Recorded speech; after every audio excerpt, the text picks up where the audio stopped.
Le groupe Storm Alliance et la Meute ont voulu passer un message aux immigrants illégaux en ce jour de fête du Canada, mais ce message, ils ont dû le passer à des groupes pro-immigration qui se sont déplacés à la frontière afin de les confronter. Cheryl Traversier sur place. Cheryl.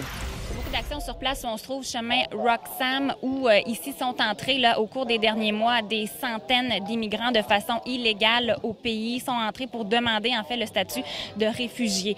Vous voyez donc il y a plusieurs groupes qui sont ici présents de façon symbolique pour souligner à leur façon en tout cas la fête du Canada aujourd'hui. Et vous voyez la forte présence policière donc des policiers de la Sûreté du Québec, de la GRC qui tentent d'encadrer justement les groupes qui sont ici parce qu'on savait que le groupe Storm Alliance voulait être présent ici, passer un message justement contre l'immigration illégale, contre cette brèche ici, le chemin Roxham, pour éviter que des immigrants entrent de façon illégale au pays. S'est jointe à Storm Alliance, d'ailleurs, le groupe La Meute.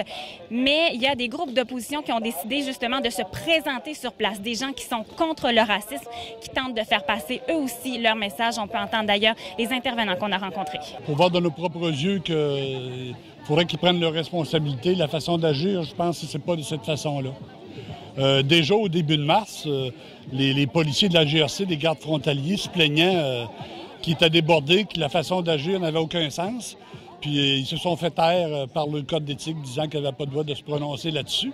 Et nos dirigeants devaient prendre leurs responsabilités à cet effet-là. Nous, on est là parce que nous, on est plusieurs groupes, entre autres Solidarité sans frontières. Puis on est là pour les opposer parce qu'on a appris qu'ils venaient aujourd'hui. Fait qu'on a décidé de se mobiliser pour les opposer puis pour apporter un message d'ouverture des frontières et d'accueil aux réfugiés. Donc, Michel, on sent quand même une tension ici sur place. Hein. Vous voyez les policiers qui font vraiment quand même un mur entre les différentes idées, si on peut dire, les différents groupes qui s'opposent justement sur place aujourd'hui. Juste vous dire d'ailleurs en termes de chiffres, à la fin février, c'est plus de 200 personnes en l'espace de 2 jours là, qui sont entrées illégalement de cette façon au pays justement, qui ont par la suite été arrêtés par la GRC, conduits au poste frontalier le plus proche. Et à cet endroit-là, on les a fouillés et ils ont pu par la suite faire leur demande pour un statut d'obtenir un statut de réfugiés. Donc voilà ici beaucoup d'actions. On vous reviendra avec plus de détails au cours des prochaines heures. Merci beaucoup, Cheryl.